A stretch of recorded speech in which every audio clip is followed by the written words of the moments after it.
साथियों नमस्कार, मैं हूं नीरज पटेल और आप देख रहे हैं नेशनल जनमत। दिल्ली के बेहद पॉश इलाके चाणक्यपुरी, जहां विभिन्न राज्य सरकारों के अपने अपने भवन हैं, उन्हीं में से एक है उत्तर प्रदेश सरकार का यूपी भवन। वहां एक मॉडल के साथ घटना हुई है और जिस शख्स पर आरोप लगे हैं वो महाराणा प्रताप सेना का खुद को राष्ट्रीय अध्यक्ष कहता है। नाम है राज्यवर्धन सिंह परमार। महाराणा प्रताप सेना का राष्ट्रीय अध्यक्ष है तो स्वाभाविक तौर पर इस समय विभिन्न सेनाएं जाति के आधार पर बनती हैं। सो एक बात साफ है कि अपने जाति के नेताओं से संबंध थे या नहीं यह अलग बात है, लेकिन तस्वीरें खिंचा खिंचा करके उनके नाम पर रौब जरूर गालिब करता था। मीडिया रिपोर्ट्स बताती हैं कि ठाकुर होने के नाते रक्षा मंत्री राजनाथ सिंह को अपना नजदीकी रिश्तेदार बताता था और इस तरह की तस्वीरें सोशल मीडिया पर डाल करके यह साबित करने की कोशिश करता था कि राजनाथ सिंह से उसके पारिवारिक संबंध हैं, क्योंकि एक तस्वीर में अपने परिवार के लोगों को भी लेकर पहुंच गया राजनाथ सिंह के पास और जो महाराणा प्रताप सेना उसने बनाई थी उसका संरक्षक भी बताता था राजनाथ सिंह को। न सिर्फ राजनाथ सिंह बल्कि उत्तर प्रदेश और देश भर के तमाम सारे बीजेपी नेताओं के साथ उसकी तस्वीरें उसके सोशल मीडिया अकाउंट्स पर देखी जाती है। महत्वपूर्ण बात यह है कि भारतीय जनता पार्टी के राज में इसी तरह के लंपट चंपुओं को आगे बढ़ाने का काम किया जा रहा है। इस सरकार आने से पूर्व ये लोक जनशक्ति पार्टी लोजपा रामविलास वाली पार्टी में हुआ करता था। उत्तर प्रदेश की राजधानी लखनऊ से 2019 में लोकसभा का चुनाव भी लड़ा था, लेकिन आपने कभी नाम नहीं सुना होगा। तो उसने सरकार की देखा देखी शॉर्टकट का रास्ता अपनाया और उसको समझ में आया कि इन सरकारों के राज में जो जितने ज्यादा नफरत के बीज बोता है, देश में जितनी नफरत फैलाता है, उसको उतनी तेजी से ये दलाल मीडिया प्रसिद्धि देती है। तो उसने जाति के नेताओं में पैठ बनाने के लिए महाराणा प्रताप सेना बना ली। अब उसको एक अदद तलाश थी कि फेमस कैसे हो पाऊंगा, तो उसने अजमेर शरीफ की दरगाह को हिंदू मंदिर बताते हुए राजस्थान के मुख्यमंत्री अशोक गहलोत को पत्र लिख दिया। दलाल मीडिया चलाने लगी, थोड़ा चर्चित हो गया तो उसकी दुकानदारी ठीक ठाक चलने लगी। इसके बाद भारतीय जनता पार्टी के नेताओं के नफरतवादी एजेंडे से कदमताल करते हुए कहा, मैं लव जिहाद के खिलाफ काम करता हूं और बीजेपी नेताओं के सहयोग से एक और लंपट तैयार हो गया था जो देश को सांप्रदायिकता की आग में झोंकना चाहता था।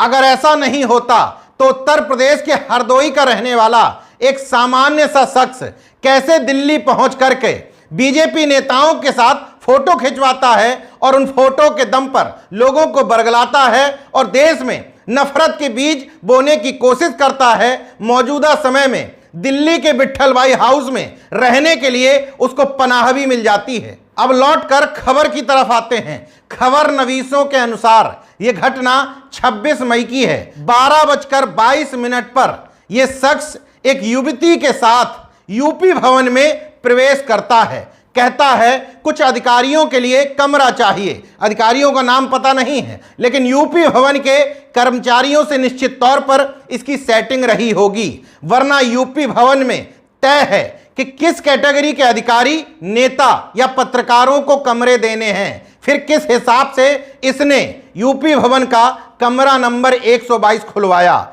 उस कमरे में युवती को ले गया।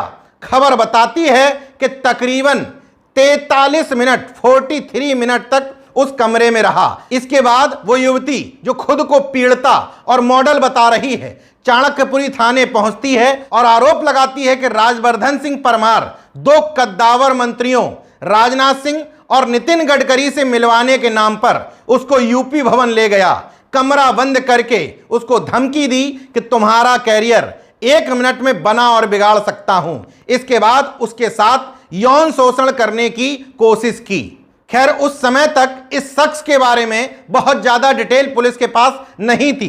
पुलिस हरकत में आई, यूपी भवन पहुंची, कमरा नंबर 122 की छानबीन की और उसको सीज करवा दिया। लेकिन अब देखना यह होगा कि इन तमाम सारे कनेक्शंस के निकलने के बाद वास्तव में राज्यवर्धन सिंह परमार पर कार्रवाई होती है या ब्रजभूषण शरण सिंह के केस की तरह झुंझुना थमा दिया जाता है। यहां यह बताना महत्वपूर्ण है कि जाति एंगल से कहें या आदतों के एंगल से यह शख्स पूरी तरीके से ब्रजभूषण शरण सिंह के साथ खड़ा था। वो बहुत सम्माननीय व्यक्ति हैं कि हाय हम लुट गए, हाय तौबा लुट गए। ब्रजभूषण सिंह अकेले नहीं हैं, उनके साथ 25 लाख लोग महाराणा प्रताप सेना के खड़े हैं। महाराणा प्रताप सेना भी ब्रजभूषण जी के समर्थन में धरना प्रदर्शन करने का काम जंतर मंतर। इस तरह के मामलों में नेशनल जनमत कभी जज की भूमिका में नहीं आना चाहता कि कौन सच बोल रहा है कौन झूठ, लेकिन कुछ तथ्यात्मक चीजों को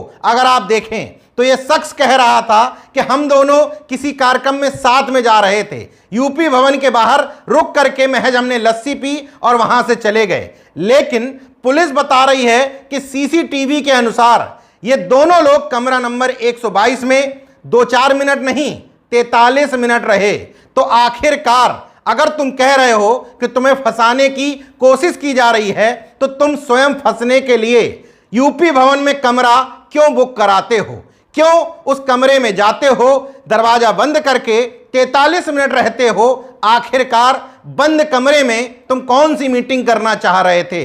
मतलब दाल में कुछ काला नहीं, पूरी दाल ही काली है। अब देखना यह होगा कि अभी तक सक्रिय भूमिका में रहने वाली दिल्ली पुलिस वास्तव में अगर इस शख्स का ये तमाम सारे नेताओं से कनेक्शन है और राजनाथ सिंह के साथ जो इसकी तस्वीरें बार बार सामने आ रही हैं, अगर वास्तव में कुछ नाते रिश्तेदारी का खेल निकला तो क्या दिल्ली पुलिस इसी तरीके से सक्रिय रह करके उस मॉडल को इंसाफ दिला पाएगी? अब सवाल यह उठता है कि मामला भले ही दिल्ली का है लेकिन यूपी भवन का है, वहां के सारे कर्मचारी तो उत्तर प्रदेश सरकार के होते हैं। तो सख्त मुख्यमंत्री योगी आदित्यनाथ जी ने क्या किया? उन्होंने यूपी भवन के 3 कर्मचारियों को निलंबित कर दिया। तो अब क्या कर सकते हैं? कर ये सकते हैं कि राज्यवर्धन सिंह परमार उत्तर प्रदेश के हरदोई का रहने वाला है, मतलब यहां से जाकर के दिल्ली में उसने नफरत की दुकान खोली है। केस अभी इनिशियल स्टेज में है, इसलिए अभी कुछ भी कहना जल्दबाजी होगी। लेकिन अगर पुष्टि हो जाती है तो क्या परम श्रद्धेय योगी आदित्यनाथ जी उसके बाद वाला टाइटल परमार देखेंगे या इस जैसे लोगों को मिट्टी में मिला देंगे?